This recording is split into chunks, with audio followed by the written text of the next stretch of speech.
j'ai l'impression que c'est maintenant qu'il faut y aller. Je l'ai très très bien vécu ce passage à la cinquantaine. Je voulais en terminer avec ma vie de salariée. J'avais envie de me sentir plus libre dans mon travail, plus entreprenante. Les quelques femmes que j'ai trouvées très fortes sont des femmes qui finalement jouent de leur féminité. Il faut qu'on vous voie et il faut qu'on vous voie dans votre féminité. Quand j'aurai 70 ans, je me dirai à 50 ans, qu'est-ce que j'étais belle. Qu'est-ce que j'avais de la chance d'avoir cette vitalité.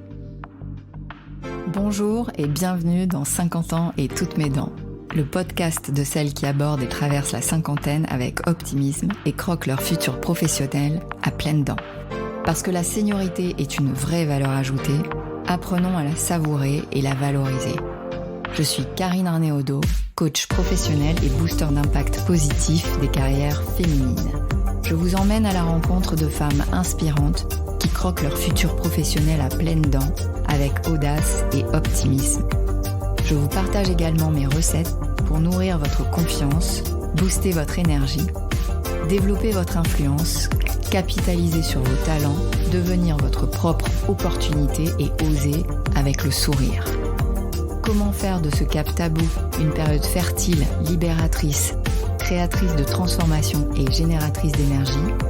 Comment faire de la cinquantaine une aubaine professionnelle? C'est dans 50 ans et toutes mes dents, et c'est maintenant. Je suis super heureuse de vous présenter ma nouvelle invitée aujourd'hui, Delphine Garcia. J'ai rencontré Delphine chez Rise Partners. On était toutes les deux seules femmes du board, donc ça rapproche. Et j'ai tout de suite été intriguée par son sens aiguisé de la finance et de l'humain. Pas commun, me diriez-vous. Delphine sort des standards et aime mixer les genres comme ses domaines d'expertise, DAF et promoteur d'artistes émergents.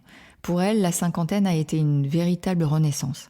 Après 18 ans chez BPI France, elle démissionne, divorce, fait le vide pour laisser la place à de nouvelles opportunités et prend le risque de s'associer dans une entreprise en pleine création. Elle va chercher le sens qu'elle veut donner à sa vie, permettre à des jeunes pousses d'éclore, de se lancer et de contribuer à rendre le monde meilleur. Elle se nourrit de ce qu'elle nourrit.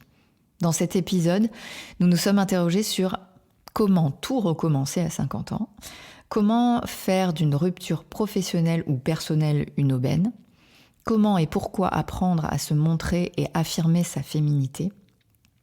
Résiliente, hyperactive et influente, Delphine inspire. Aujourd'hui, toujours passionnée mais plus sereine, elle se confie sur ce passage de vie critique et nous livre ce qui est essentiel, comme garder sa soif d'apprendre intacte, s'imposer et affirmer sa puissance, faire d'une période de rupture une aubaine, et surtout, se regarder avec bienveillance. Delphine est une femme forte, douce, complète, humaine. Merci Delphine d'être avec nous aujourd'hui. Je suis ravie de t'accueillir. Alors, c'est vrai que pour te décrire, j'étais partie sur l'hyperactivité. Parce que c'est quelque chose, je trouve, en tout cas, qui m'impressionne. Je suis hyper impressionnée par ton énergie, par le nombre de choses que tu gères et que tu fais. Le nombre d'endroits où tu vas, le nombre de choses que tu explores, qui sont d'ailleurs différentes, hein, même si la majorité des choses sont tournées autour de l'univers de la tech et des femmes dans la tech. Donc j'avais une question avant de nous raconter tout ton parcours qui t'a amené aujourd'hui. Qu'est-ce qui te fait lever le matin ? Qu'est-ce qui me fait lever le matin ? Alors, beaucoup de choses et beaucoup d'activités, effectivement, tu as raison, et tu le sais, qui tournent autour de cet écosystème des entreprises innovantes. Et c'est un écosystème que je connais tellement bien qu'aujourd'hui, je m'y sens une légitimité absolue. Et cette légitimité, ça donne énormément de force parce que tout ce que je fais le matin, pour moi, c'est du plus. Je sais que ça va bien se passer.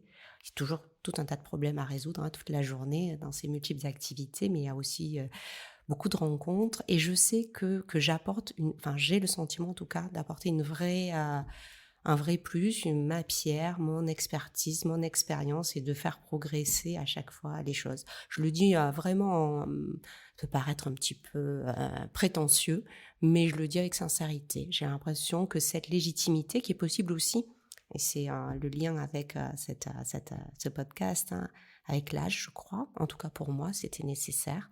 Me donne en fait envie de me lever le matin. C'est du plus. Pour moi, c'est du plus. Et je prends beaucoup de plaisir à faire ce que je fais, que ce soit les activités liées à mon entreprise ou les activités associatives. Je prends du plaisir dans toutes ces activités.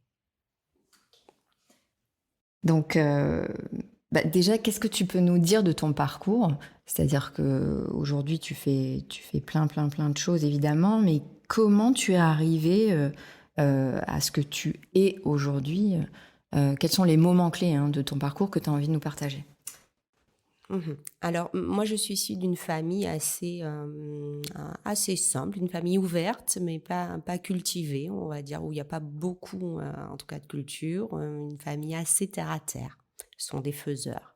Et dans cette famille, je ne vais pas raconter dans les détails, mais en gros, j'ai toujours été un bon petit soldat. Voilà, première de la classe. Il fallait faire. J'avais quand même ce syndrome-là. Je pense que beaucoup de femmes se reconnaîtront là-dedans. Ou beaucoup d'aînés, je ne sais pas. Alors, aînés femmes, n'en parlons pas. Et du coup, moi, je suis allée. Je suis allée jusqu'à mon doctorat, j'ai tout bien fait, un doctorat avec un parcours scientifique assez impressionnant, avec un beau dossier scientifique.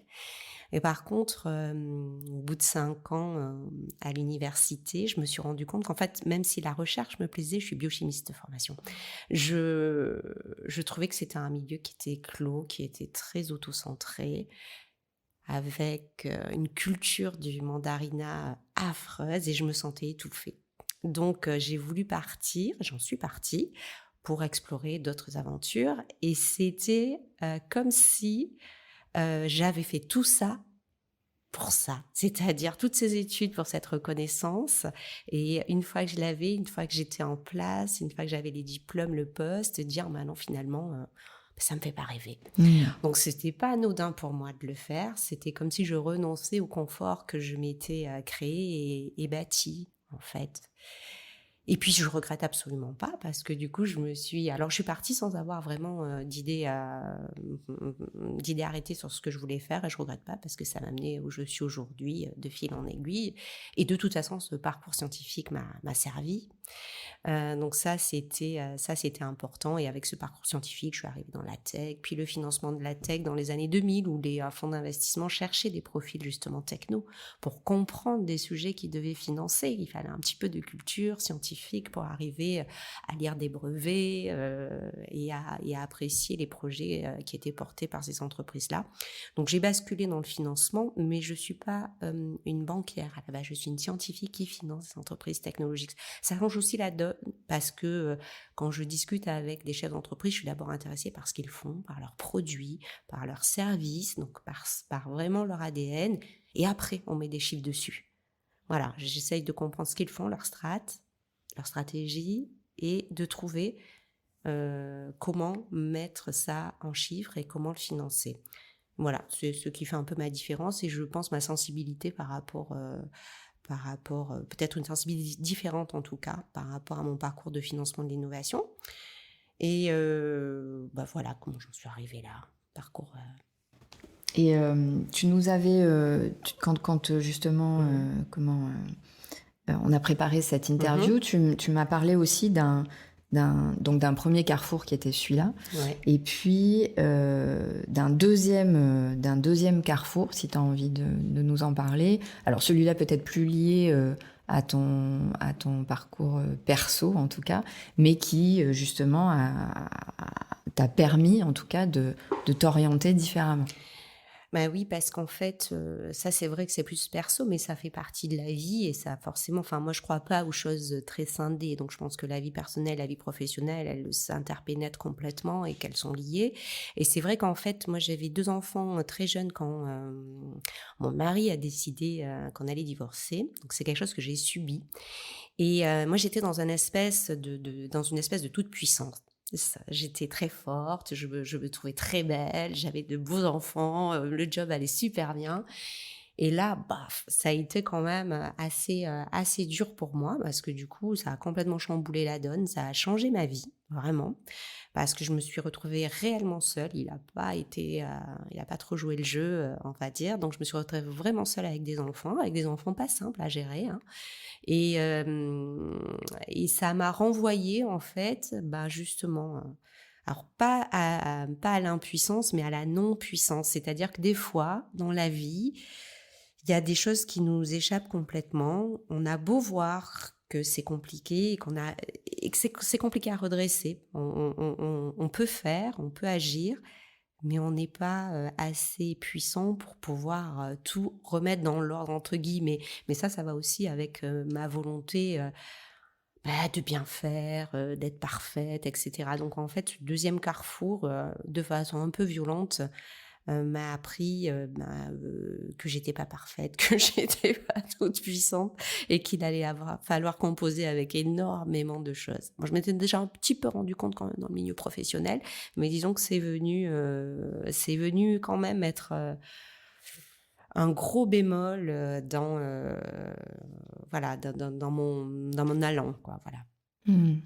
Et en même temps, quand je te vois aujourd'hui, je me dis que parce que c'est souvent dans ces moments-là, hein, dans ces moments où on se prend des murs et où on est impacté par des chocs et notamment souvent des chocs émotionnels, Mhm. il y a cette phase effectivement où bon, tu t'es frisé, tu prends le choc, tu sais pas vraiment comment tu vas t'en sortir et puis ça prend du temps. Hein, et donc effectivement, l'idée c'est pas de se violenter en s'attaquant, en se disant mais comment, je devrais être beaucoup plus forte que ça, je devrais m'en sortir beaucoup plus vite. Je pense que ce qui est important, c'est aussi de se laisser le temps déjà de digérer ce qui se passe. Et souvent, ce qui me vient, c'est que suite à ça, en tout cas quand on parle de puissance, tu ressors encore plus forte en fait, parce que tu as appris tellement de choses pendant cette période-là de toi. Tu t'es musclé sur des choses que tu n'avais pas besoin de muscler avant, puisque de toute façon, quand tout va bien, forcément, tu te rends pas vraiment compte de ce qui a renforcé. Donc, c'est aussi ça qui est intéressant, c'est qu'est-ce que tu vas en faire en fait. C'est quand tu disais on maîtrise pas tout, ça c'est sûr, on maîtrise pas ce qui nous arrive. Maintenant, on peut quand même maîtriser la façon dont on y répond, mais peut-être pas tout de suite. Et souvent, ce que je vois chez les femmes, c'est qu'elles s'en veulent de pas avoir, su tout de suite gérer le truc. Mais en fait, si tu regardes bien, elles y arrivent après. Et l'important, c'est d'y arriver, en fait. Je pense que c'est ça c'est d'être doux avec soi-même, quoi, de moins se juger et de moins se dire, j'ai pas été, j'ai pas été super parfaite là-dessus. Bah, en fait, t'as fait ce que t'as pu, quoi. Et c'est ça qui est intéressant. Et c'est comment tu en ressors, surtout. Donc moi, quand je te vois aujourd'hui, je me dis, bon, peut-être que... Alors, peut-être je pousse un peu, mais quelquefois, je me dis, on peut aussi remercier ces moments-là, en fait, qui sont difficiles, mais qui t'aident certainement aussi à te renforcer. Alors, ce que tu dis est forcément vrai et je l'ai vraiment éprouvé à ce moment-là, mais j'ai envie de dire que c'était juste une confirmation. Je suis passée un petit peu vite sur l'enfance. J'ai une enfance très particulière, je n'ai pas forcément envie d'en parler, mais en tout cas, je savais déjà que j'avais une puissance vraiment, j'allais dire presque infinie. Je sais pas, encore une fois, c'est présomptueux, mais je me fais confiance pour ça, mais vraiment énormément. Je sais que j'ai une capacité de rebond et je le sais depuis toute petite parce que j'ai dû l'avoir toute petite. Et d'ailleurs, je remercie mes parents qui sont bien singuliers, mais qui à cet égard m'ont donné, m'ont de suite fait comprendre par la situation de la vie, hein, par le milieu dans lequel j'ai grandi, que j'avais ça en moi. Ils ne savent pas qu'ils ont fait ça, hein, c'est malgré eux, mais ça, je le savais. Par contre, effectivement, là, j'étais dans un contexte où ça n'impliquait pas que moi, ça impliquait aussi mes enfants. Donc, je ne m'inquiétais pas finalement malgré le choc et tout, et je trouvais que j'étais lente aussi, effectivement. Je disais, mais je suis lente, je mets du temps à réagir à ça, je mets du temps à le digérer, à le comprendre. Un matin, je me suis vraiment réveillée avec cette sensation de brouillard disparu, de retrouver les idées claires. Il m'a fallu un petit moment pour digérer ça. Mais la différence, c'est que, effectivement, je savais que j'étais capable de réagir et de réagir puissamment et que ça me renforçait parce que j'étais face à une situation violente et difficile et émotionnellement très compliquée pour moi. Donc je savais, je suis allée chercher très loin des phases où tu écris, où tu es dans l'introspection complète. Mais là, ça a touché aussi mes enfants. Parce que le fait que je sois heurtée comme ça, vraiment émotionnellement si fort, j'étais pas sereine avec eux. Et eux, ils avaient besoin de sérénité, ils avaient besoin que je sois un pilier. Donc je dis j'étais pas sereine, mais si je demande à mes enfants comment je suis, ils trouvent que je suis super forte et je suis un modèle pour eux à bien des égards. Ils le disent, on a des discussions aujourd'hui, ils ont 24 et 21 ans, on a ce type de discussion quand même. Mais moi je me sentais pas assez sereine pour les réconforter. C'est ça qui me dérangeait, c'est ça qui me troublait. Quand je dis non puissance, c'est de me dire mon Dieu, mais là je sens qu'il y a des sujets où je suis pas comme il faudrait, entre guillemets, que je sois. Et après tout, est-ce qu'il y a un modèle? Et c'est ça qui me dérangeait. C'est surtout vis-à-vis de... C'était pas tellement pour moi que je m'inquiétais. Moi, je savais que tout ça, j'allais m'en sortir une fois que, affectivement, j'arrivais à passer le cap de cet amour qui m'échappait. C'est difficile, un amour qui échappe quand même. Donc, voilà. Donc, c'était pour eux. Donc, qu'est-ce que tu as appris? Alors, on était déjà en train d'en parler, hein, de qu'est-ce que tu as appris du premier carrefour. Et le deuxième, c'est quoi les learnings que tu en tires? Comment ça t'a servi pour la suite? Alors le premier, on va dire, c'est quitter finalement un milieu où j'avais commencé à faire mes preuves, hein, puisque je te disais, un très bon dossier scientifique, je maîtrisais mon sujet. Tu sais, en sciences, quand on travaille, quand on fait de la recherche, on est sur des sujets très pointus, donc on devient vite le spécialiste européen ou partie du petit groupe mondial qui travaille là-dessus. Donc c'était finalement assez confort, même si j'étais jeune, même si j'avais toujours l'impression de devoir faire plus, etc. Mais j'étais quand même, j'ai bien compris le milieu dans lequel j'étais. Donc, s'extraire d'un milieu dans lequel tu es finalement vers un autre milieu, c'est jamais très facile. Périodes de transition qui sont un peu compliquées. Par contre, mon Dieu, aujourd'hui que je suis heureuse, et je l'ai été très rapidement, hein, d'avoir fait ce choix-là, parce que ça m'a ouvert tellement d'autres portes.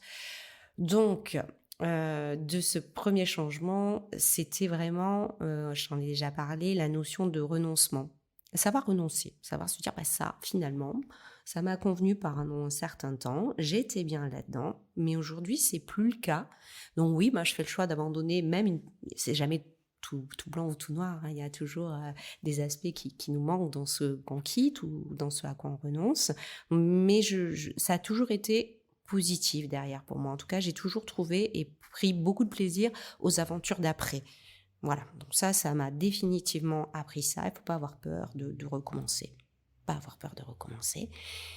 Et alors deuxième carrefour, ça c'était plus compliqué. Je crois que ça m'a permis d'être beaucoup plus sensible, un peu moins bulldozer. Je crois que je ratais beaucoup de choses, mais c'est peut-être aussi la jeunesse qui veut ça. Hein, et tant mieux, parce que sinon, voilà, on serait les mêmes toute notre vie. Donc, je crois que ça m'a appris un peu plus de sensibilité. Ça a mis des fêlures et des émotions en moi que je laissais pas transparaître, je crois. Aujourd'hui, je suis capable d'assumer ça, d'être parfois hyper émotive ou d'aller finalement dans une conversation même professionnelle sur du sensible, alors qu'avant, j'aurais jamais osé faire ça. Donc, assumer tes vulnérabilités. Complètement. Mais ça, c'est une vraie force. Hein. Donc, si on revient à notre sujet, qui est quand même ce passage à la cinquantaine, comment tu l'as vécu? Qu'est-ce que tu as envie de nous en dire? Alors moi, je l'ai très très bien vécu, ce passage à la cinquantaine, pour beaucoup de raisons. C'est parce qu'alors, à cause de ce que j'ai expliqué tout à l'heure par rapport au fait d'avoir cette charge seule des enfants, moi j'ai quand même vécu à travers ma vie professionnelle et mes enfants, c'est-à-dire je me suis un petit peu mis entre parenthèses, et je me suis retrouvée finalement à un moment de ma vie, à quasi la cinquantaine, où mon fils était en école à Paris.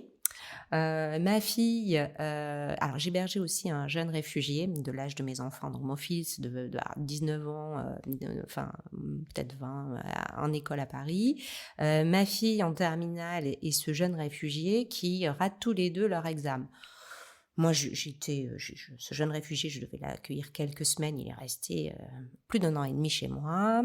Anne, ma fille, je voyais qu'elle faisait pas grand-chose. Quand moi j'ai des journées de 12 heures, ça commençait à me déranger un petit peu. Donc on a convenu que Anne partait étudier en internat, que ce jeune réfugié qui s'appelle Alpha, un garçon, partait vivre sa vie et c'était temps de l'indépendance. Et à ce moment-là, on a anticipé ça au résultat des examens qu'ils avaient ratés tous les 2, hein, donc c'était juillet. Un matin, je me souviens, bon, c'est quelque chose qui était déjà en moi depuis un moment, je voulais vraiment changer de job, je voulais en terminer avec ma vie de salariée. À l'époque, tu étais à la BPI, À c'est l'époque, ça? j'étais chez BPI France et c'est vrai que bon, j'y réfléchissais déjà depuis longtemps, mais le fait d'avoir eu cette conversation avec les 2 derniers qui étaient encore à la maison, on va dire ça comme ça, un matin, je faisais un métier que j'adorais, un métier où je rencontrais énormément de gens, beaucoup de dirigeants passionnés par ce qu'ils font, mais un métier qui devenait de plus en plus cloisonné, de plus en plus administratif, et puis j'avais envie de respirer. Et un matin, donc je me suis levée et je suis allée voir ma boss à l'époque et je lui ai dit, voilà, je crois qu'il est temps que notre aventure se termine. Ça faisait combien de temps que tu étais chez BPI France? Ça faisait très longtemps. Moi, j'étais une des pionnières. Ça faisait peut-être 18 ans ou quelque chose comme ça, puisque BPI France, avant, était au Zéo. Avant, c'était l'Anvar. Et moi, j'étais déjà là quand c'était l'Anvar. Donc, il y avait plusieurs sujets avec ça. Mais du coup, symboliquement, au mois de septembre, je me souviens, j'ai déposé Alpha au pied de son nouvel appartement, ma fille à l'internat avec ses valises. Et le lendemain, j'avais mon billet d'avion pour Paris et rencontré mon DRH et signé notre convention, notre accord pour mon départ. Donc du coup, j'avais rien derrière. Hein, et là, tu avais encore. quel âge à cette époque? Alors là, c'était 2018, donc 2019, pardon, 48. Voilà, donc c'est ça, hein, ça correspond à ça. Et du coup, un grand pas dans le vide, mais je sais pas pourquoi. C'était peut-être à cause aussi de ce momentum.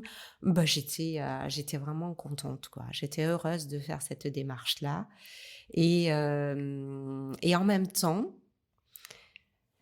j'avais envie de me sentir plus libre dans mon travail, plus entreprenante, vraiment. Et dans ce sens, je me retrouve dans le mot entrepreneur. J'avais tellement fréquenté ce milieu, ces gens, j'avais l'impression que j'ai été pénétrée par ça.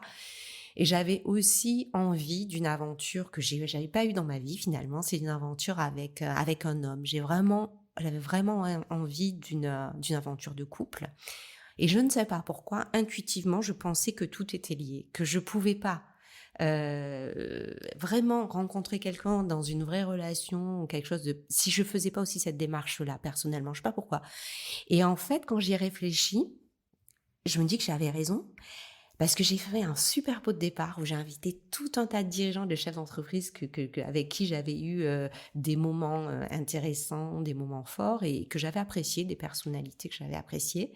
Et c'est comme ça que j'ai revu un d'entre eux et qui aujourd'hui est mon amoureux. Et je suis la plus heureuse du monde d'avoir quitté mon job et rencontré cet homme à nouveau à ce moment-là. Oui, c'est ce qu'on disait quand on parlait de ça, hein, en préparant. Ce que je vois, c'est que tu as réussi à faire du vide. Enfin, tu t'es débarrassé peut-être, tu as fait de la place en tout cas, pour qu'il y ait du nouveau qui arrive. C'est ça, c'est ce sentiment qu'en fait, de toute façon, pourtant ça pouvait paraître de sujets complètement différents, mais que si j'allais pas au bout de cette démarche professionnelle, de vraiment sauter le cap et de me dire, maintenant, au contraire, moi je le vivais comme ça, je me disais, demain j'ai 50 ans, il faut que ça bouge, quoi. Il faut que ça bouge et que ça bouge maintenant. Parce que si je laisse passer encore 10 ans, je vais regarder en arrière et me dire, Delphine, tu as eu des envies et par confort, finalement, tu as préféré. Et puis finalement, non, parce que c'est pas du confort. Rester, quand on se pose ces questions, c'est pas possible. Donc j'avais besoin de sortir ça de ma vie parce que je crois que moi, le job, ça me prend quand même. Et j'avais ça dans ma tête.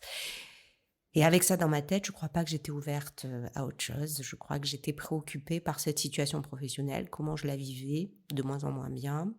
Est-ce que je restais avec ça? Est-ce que j'en faisais autre chose? Et tant que j'avais pas vraiment pris la décision, je crois qu'il y avait pas d'autre possible pour moi, même personnellement, finalement. Alors il y a ça, et puis ce que j'entends aussi, c'est quand même, il y a les enfants qui partent. Ah Et mais du ça, coup, c'est sûr! youhou! Ah Il y mais a ça, quelque chose qui se c'est libère à ce niveau-là. génial parce que C'est-à-dire la femme, c'est ça que je vois, c'est que la femme, non, mais bien sûr. femme et pas la mère, la femme, tu lui laisses cette place-là, là. Ah mais ça, c'est sûr. Alors moi, j'ai toujours, inclus mes enfants dans ma vie, hein. J'ai pas fait ma vie en fonction de mes enfants, mais je les ai inclus dans ma vie, heu, parce que pour moi, c'est une façon enfin, c'est une éducation qui mène à l'autonomie, à l'indépendance.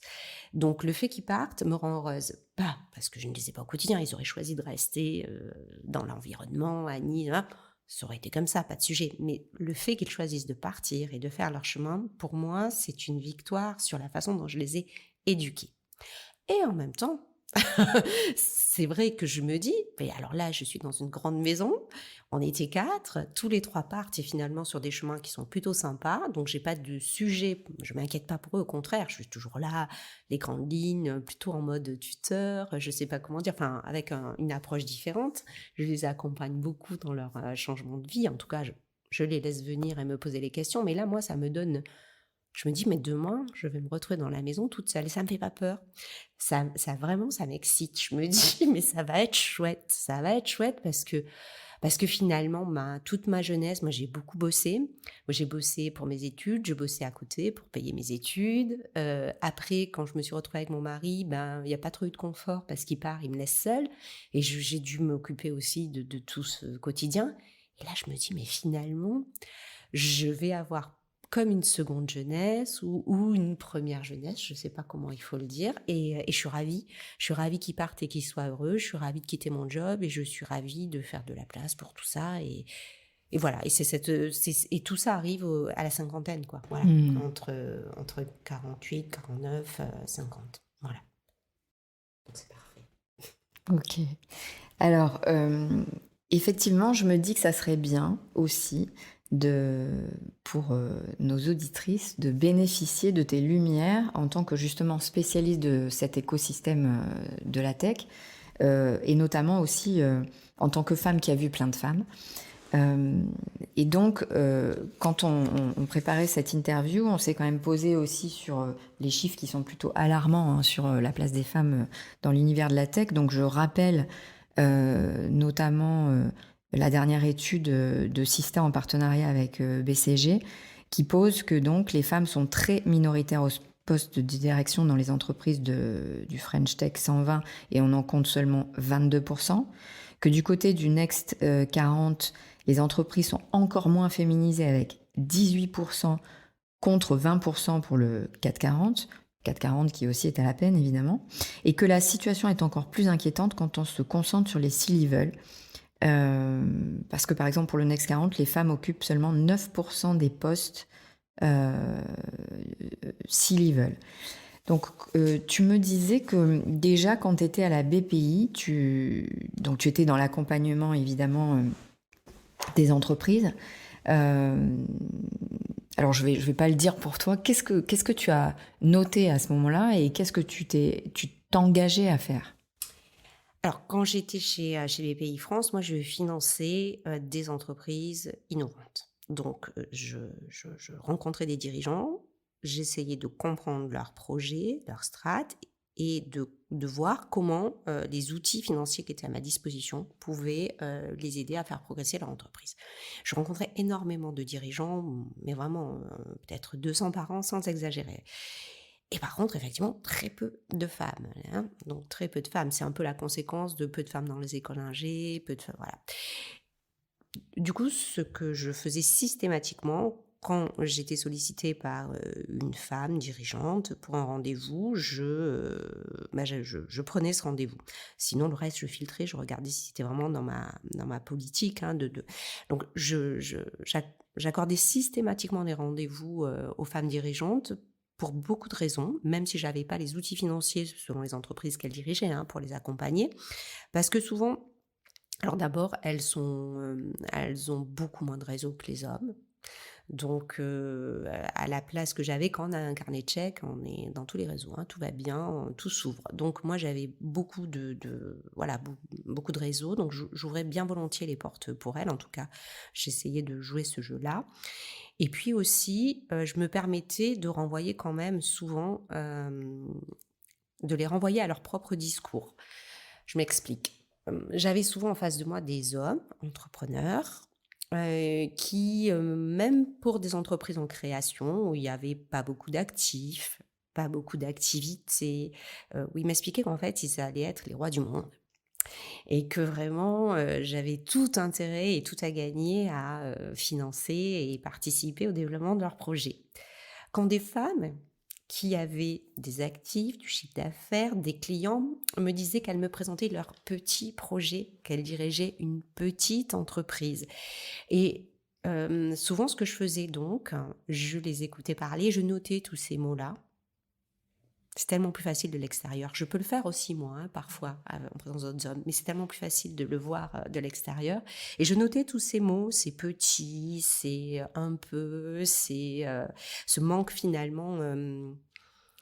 Alors, c'est pas ce manque d'ambition, mais c'est-à-dire ce fait de ne pas savoir donner quand même l'importance que mérite le sujet.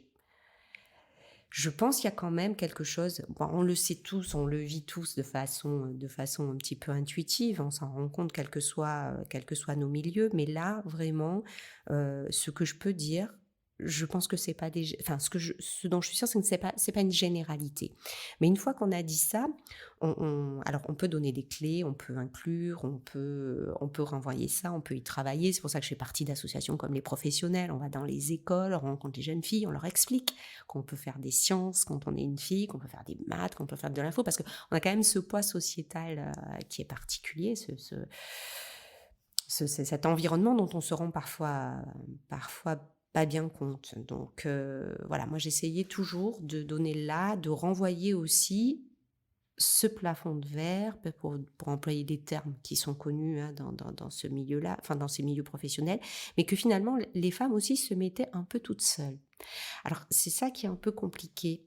Ce que je veux dire par là, c'est que l'intégration du sentiment de domination, il est finalement très personnel et il est ressenti par celui qui en fait l'objet, d'accord ?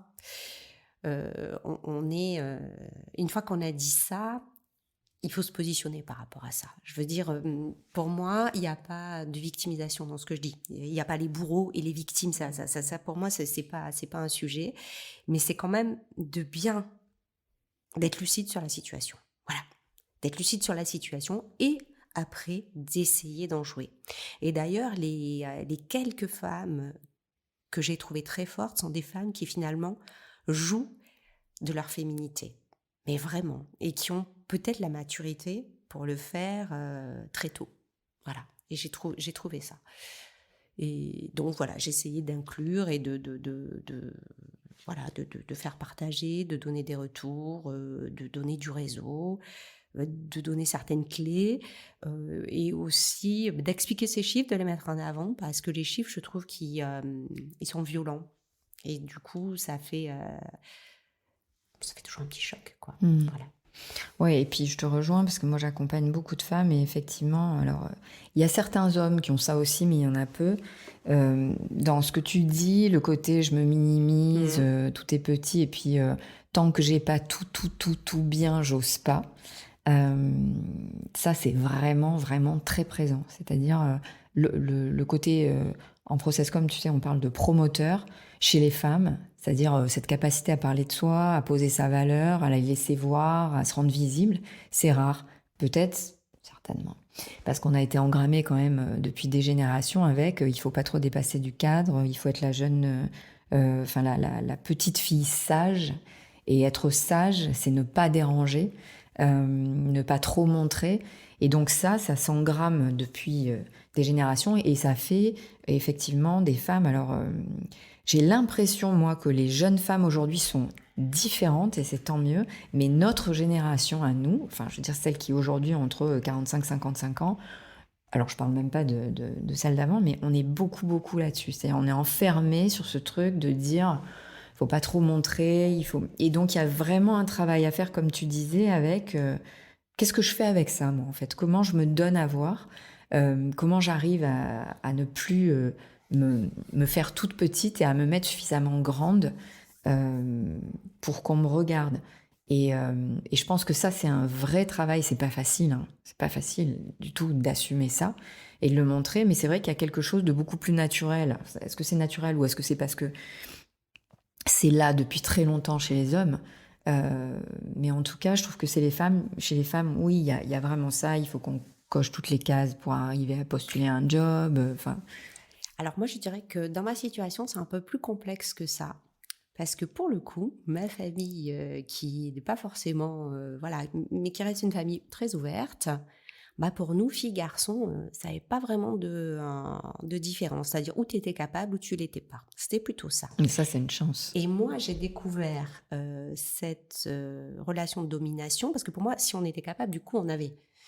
Et j'ai redécouvert cette domination homme-femme dans le travail, vraiment en arrivant dans le milieu du travail. Par contre, moi, ce que j'avais, c'est une domination de classe. Ce que je ressentais, moi, c'est d'être bien dans les cases, de pas faire l'erreur, voilà, de pas faire la faute, de pas faire le faux pas, de pas manquer de culture générale, de pas ça, par contre, je l'avais en moi fortement parce que j'avais le sentiment de flirter avec des gens vraiment des puits de science, c'est le cas de le dire, relativement cultivés, très intelligents. Et je sentais plutôt d'abord, c'était ça qui me mettait plutôt dans une situation de, comment dire, voilà, de retrait, comme tu dis, plus que la domination homme-femme, que j'ai découvert après, pendant, je ne sais pas comment il faut dire, et qui est venue se rajouter à ça au départ. Voilà. Et tu disais, quand je te demandais quels pourraient être les conseils que tu donnerais à des femmes, alors plutôt évidemment vers la cinquantaine, tu disais ne pas attendre qu'on vous invite, prendre et se servir. Voilà. C'est-à-dire qu'en fait, on est quand même, on est quand même dans des milieux, enfin, en tout cas, moi, j'évolue dans des milieux qui sont très féminins, hein, très, très masculins, très peu féminins, justement. Et je vois que rien, ça s'arrange pas beaucoup quand même, hein. Alors, j'entends ce que tu dis sur les jeunes générations, mais moi, je vois que l'école de mon fils, bah, il y a toujours que 5% de filles. Donc, je me dis qu'on est quand même encore loin du compte. Et que quand on est effectivement dans une... alors c'est pas facile, hein. Moi j'ai beaucoup de mal aussi à le faire pour moi-même et à y arriver, parce que quand on est autour d'une table où il y a que des hommes, eh ben, à ne pas hésiter, d'abord à s'asseoir à la table, à prendre la parole, à imposer son angle de vue, et aussi à le faire, comment dire, en prenant son temps, en expliquant les tenants et les aboutissants, à se servir, c'est ça, c'est se mettre en avant. Il faut savoir faire ce travail-là, même si c'est pas naturel, même si ça demande d'avoir une exposition qui n'est pas plaisante. Il faut le faire, je pense, et il faut le faire, et il faut mettre la dose la plus importante de féminité qu'on peut là-dedans. Quand on organise des manifestations au boulot, moi il y a beaucoup de jeunes filles qui travaillent, enfin il y a des jeunes filles qui travaillent dans la boîte, hein. Alors je leur dis toujours, vous mettez des couleurs, hein. Mettez du rouge, Qu'on vous vous mettez voit, du bien sûr. rose, vous mettez, Ouais. vous êtes, Tu n'es pas transparente. Ouais, il faut qu'on vous voit. Il faut qu'on vous voit, et il faut qu'on vous voit dans votre féminité, et il faut l'assumer et qu'elle vienne alimenter le débat. Parce que de toute façon, alors moi je détesterais évoluer dans un monde que de femmes, hein. Je détesterais avoir 10 femmes autour de la table dans le monde du travail. Je préférerais par contre qu'il y en ait un peu plus et qu'il n'y ait pas 9 hommes autour de moi, parce que c'est quand même souvent le cas. Et je trouve qu'on perd tous à ne pas inclure cette part de féminité, et aussi à ne pas la garder quand on est une femme aux côtés d'hommes. Parce que toutes ces entreprises qui veulent être, je sais pas, qui veulent définir, mais c'est un peu le monde de demain finalement, mais qu'est-ce qu'elles sont s'il y a pas si les femmes n'ont pas voix au chapitre, si elles sont pas là pour parler des produits, pour parler des stratégies, du recrutement, si elles participent pas à la vie des équipes, c'est pas la vie, quoi. C'est pas la vie. Surtout que quand même la moitié de la population est féminine. C'est ça. Donc c'est juste... Et il me semble en plus avoir lu, on parlait de déterminisme, alors tu as utilisé des mots voilà, par rapport à un ancrage, mais il me semble avoir lu, ou c'est un ami qui m'a parlé de ça, à vérifier que un pays, alors je sais pas, un pays d'Asie, où en fait ce qui était mis en avant, c'était plutôt en fait les études juridiques plus que les études scientifiques. Ce qui était vraiment le Graal, c'est plutôt d'être avocat d'affaires, plus que ingénieur, par exemple. Eh bien, on s'aperçoit que tous les juristes sont des hommes et que les profils techniques sont beaucoup plus féminins que sur le reste de la planète. Donc, il y a effectivement peut-être quelque chose de ça, d'une espèce d'ancrage où en fait on prend, enfin, on se sert pas, on prend les places qu'on nous laisse, quoi. Ouais. Donc il y a vraiment un travail à faire justement sur comment moi je décide de prendre ma place et comment moi je me positionne en tant que femme, Ouais. sans attendre qu'on nous la donne, puisque de toute façon, même si oui, alors c'est vrai que la loi des quotas, par exemple, en tout cas au niveau des entreprises, notamment du 440, a fait bouger les choses, mais on est quand même loin du compte. Et alors dans l'univers de la tech, c'est vrai que voilà, il y a énormément de chemin à faire. Alors cette politique des quotas, c'est vrai que moi au départ, j'étais un petit peu perplexe, sceptique, parce que je me disais encore un manque de légitimité, quoi. On est là parce qu'on doit faire le nombre, et en fait je m'aperçois que c'est indispensable. Je suis certaine que c'est indispensable, et c'est que si on n'impose pas ça, on n'arrivera à rien. Parce que ce que je disais tout à l'heure, et bon, c'est pas moi qui le dis, hein, c'est plein de féministes sur l'intériorisation finalement de ce sentiment-là, ça veut dire aussi qu'il y a beaucoup d'hommes autour de nous, et avec la plus grande bienveillance reproduisent des schémas. Je pense vraiment qu'ils n'en ont pas conscience. Ils peuvent pas avoir conscience de cet état de fait. Ils ne le vivent pas, ils ne l'intériorisent pas. Donc, et avec la plus grande bienveillance et vraiment sans penser à mal, reproduisent, je pense, des schémas desquels on ne se sortira pas si on bouscule pas les lignes. Alors moi, je suis pas du tout à l'aise avec, ça je te l'ai dit aussi, hein, avec beaucoup de courants néo-féministes. J'ai un peu de mal. Il y en a tellement finalement que, bon, j'ai un petit peu, comment dire, comment expliquer ça, je peux, par exemple, je peux prendre beaucoup de plaisir à lire, tu vois, Big Bang Theory, Virginie Despentes, même bien que j'ai pas lu, comment c'était ton dernier, Monsieur Connard, Oui, Monsieur Monsieur Connard. Connard, c'est ça. Mais je me reconnais pas, ça vibre pas. En tout cas, ça vibre pas peut-être à mon âge. Peut-être que je me dis, peut-être que si je l'avais lu plus jeune, j'aurais trouvé, je me serais reconnue, ou j'aurais peut-être, ça aurait peut-être résonné. Là, aujourd'hui, moi, je suis pas du tout dans ça. Moi, je suis dans plutôt quelque chose de doux, d'apaisé, ce qui n'empêche pas l'action, par contre, ça c'est sûr, le concret.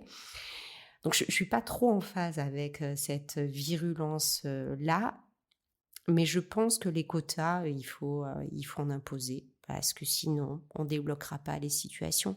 Et si on n'a pas des femmes qui comptent, qui sont visibles, qui prennent les décisions, qui recrutent d'autres femmes aussi, mettons-nous dans la posture d'un recruteur, un homme, bah, c'est compliqué quand même. Donc, je pense que oui, les quotas c'est important, et il faut en mettre partout, et des quotas hommes-femmes.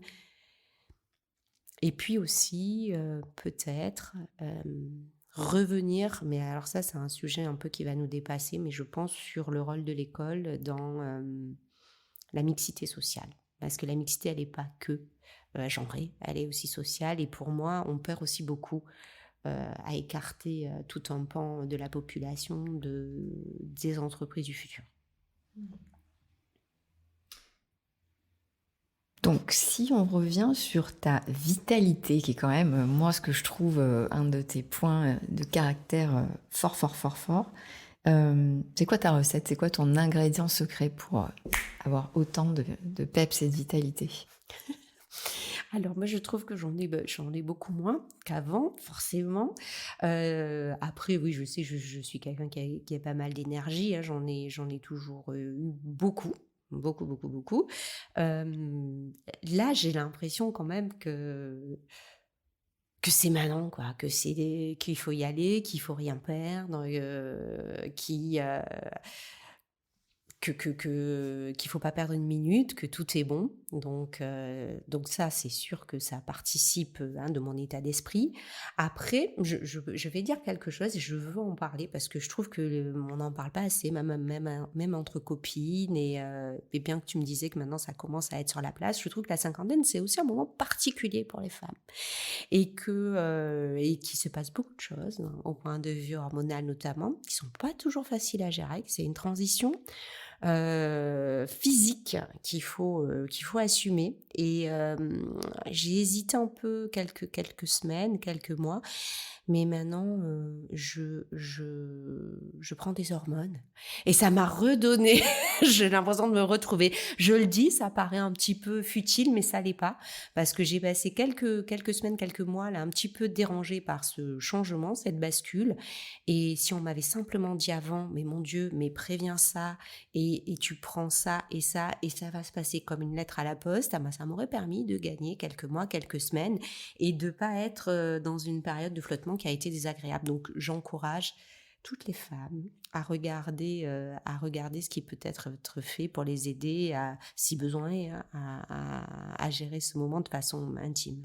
Oui, et puis c'est ce qu'on se disait, c'est vrai que, bah, tu vois, c'est... Après, je sais pas comment tu as été accompagnée beaucoup plus jeune sur les premières règles, etc. Enfin, moi, je sais que ma mère, par exemple, on n'en parlait pas, c'était pas un truc, tu vois.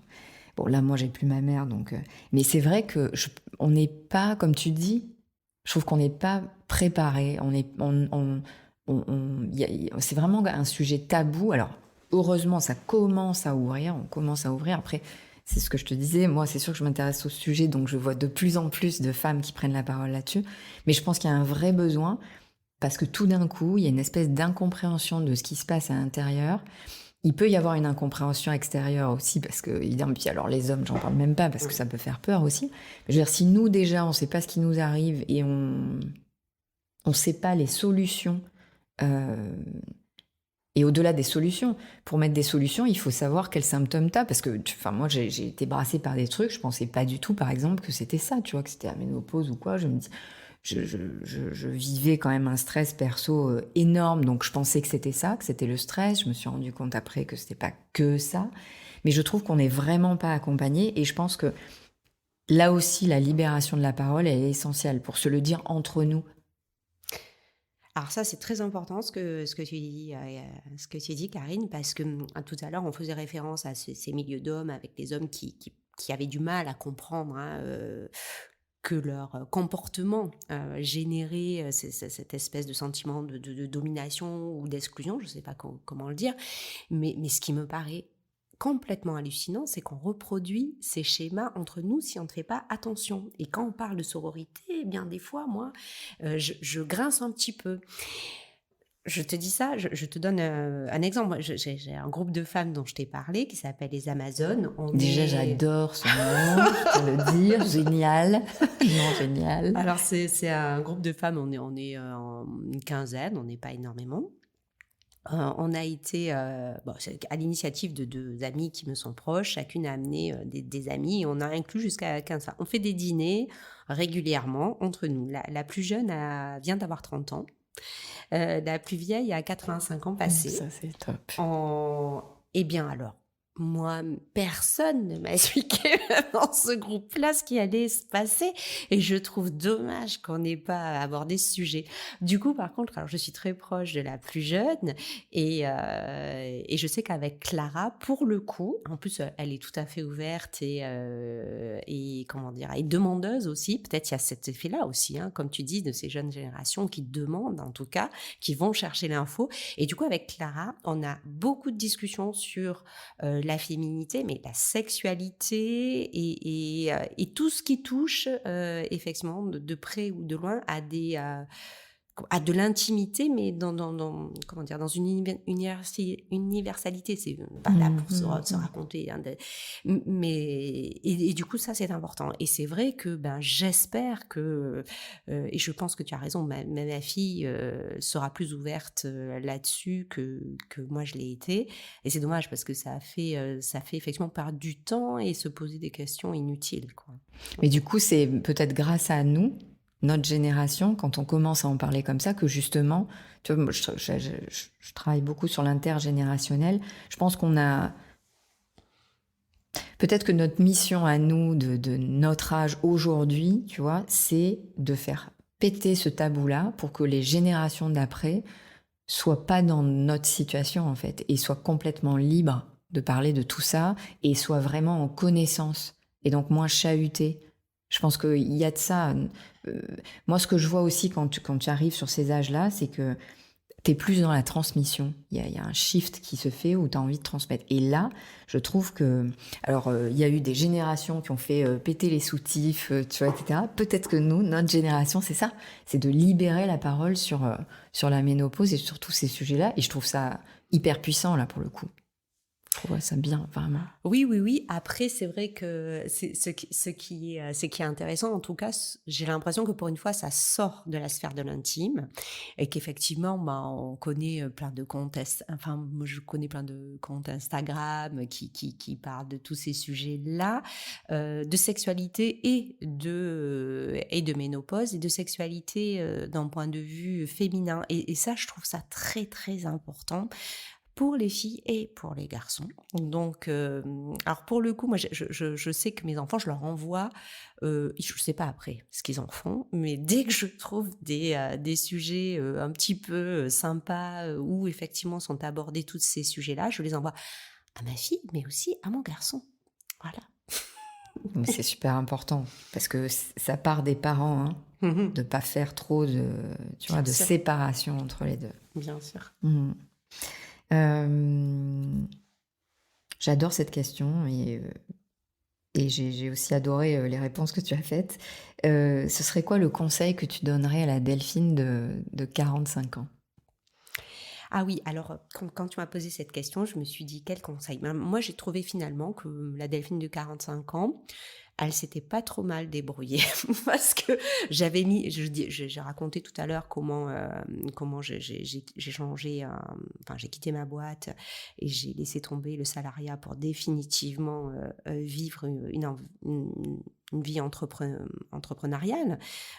J'ai expliqué comment comment tout ça s'est passé au moment où mes enfants sont partis de la maison, mais je me suis levée donc un jour pour mettre ça en place. Mais finalement, je me suis aperçue que c'était avec le recul, que c'était quelque chose que j'avais vraiment anticipé. J'avais mis en place tout ce qu'il fallait sur le plan financier, sur le plan familial et aussi sur le plan sentimental, puisque à cette époque-là, je crois que j'ai rompu avec... avec un homme, on va dire, qui m'offrait peu de perspectives. Et je crois que finalement, j'avais tout mis en place pour que je puisse vraiment vivre un envol. Je crois que vraiment, finalement, je me suis très bien débrouillée. Et Delphine, 45 ans, ça va, ça va bien. Donc, ce que j'entends, c'est que tu as anticipé ça. Oui. Tu t'es préparée. Ouais. Je crois que je l'ai anticipé. Je ne sais pas si je l'ai fait de façon consciente. Je me suis pas dit, je mets tout ça en place parce que je vais avoir besoin de ça. Mais je pense que si on s'écoute, si on écoute un peu son corps, son mental, moi, j'ai pas forcément besoin de tout conceptualiser quand même. Je pense qu'il y a des moments, on sent qu'on n'est pas bien. On n'a pas forcément l'issue encore. On ne sait pas trop comment tout ça va se terminer, mais on sent que ça va se terminer. On le sait.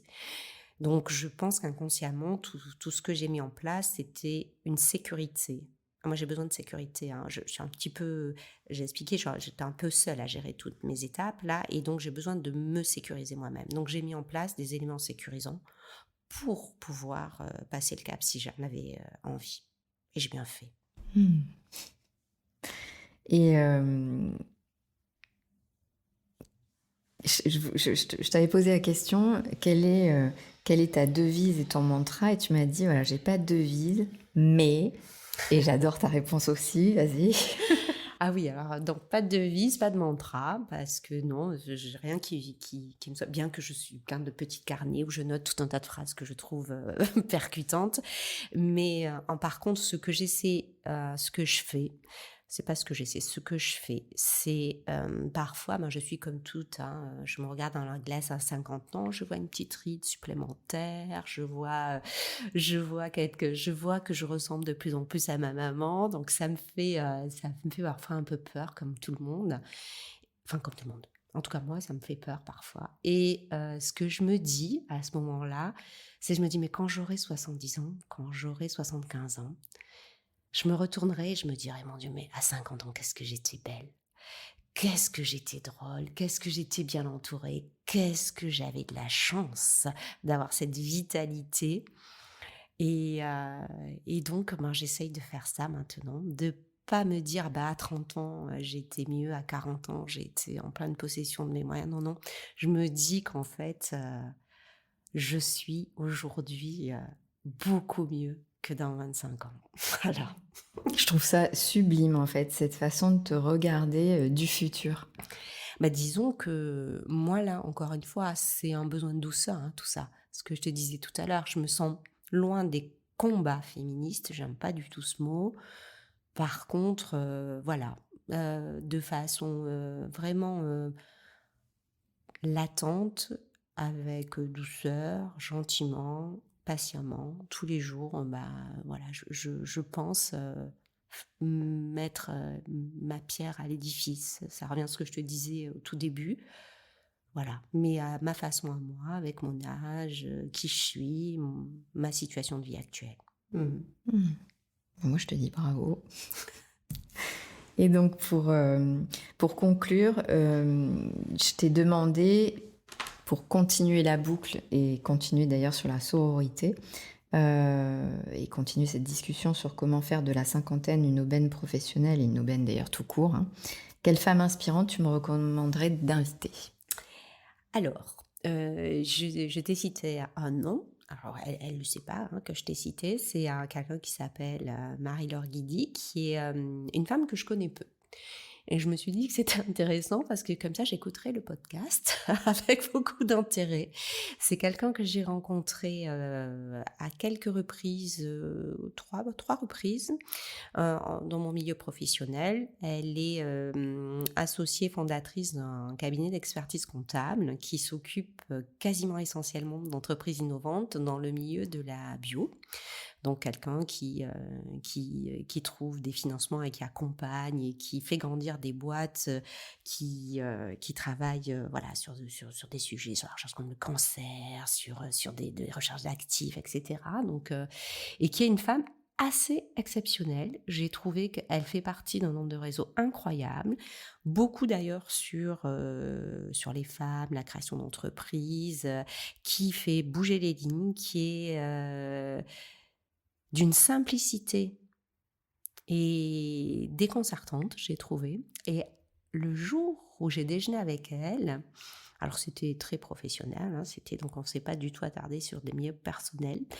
Et j'ai vu qu'elle avait, je te l'ai dit, autour du cou, un bijou, un joli bijou, hein, pas un joli bijou. Et autour du cou, c'était, il m'a semblé voir, j'en suis sûre, un médaillon à l'effigie de l'OM. Et j'ai trouvé ça tellement drôle, parce que Marie-Laure est marseillaise, j'ai trouvé ça tellement drôle, cette femme, voilà, qui dirige son cabinet d'expertise, qui a une vraie ambition pour son cabinet, elle veut le déployer à l'échelle nationale, hein, elle est une femme très ambitieuse, très présente dans ce milieu de la tech, avec son médaillon de l'OM en or autour du cou. J'ai trouvé ça excellent, donc j'espère qu'elle acceptera de se prêter au jeu du podcast, mais je pense que oui. Mmh. En tout cas, merci pour cette relation. Écoute, on va se quitter maintenant.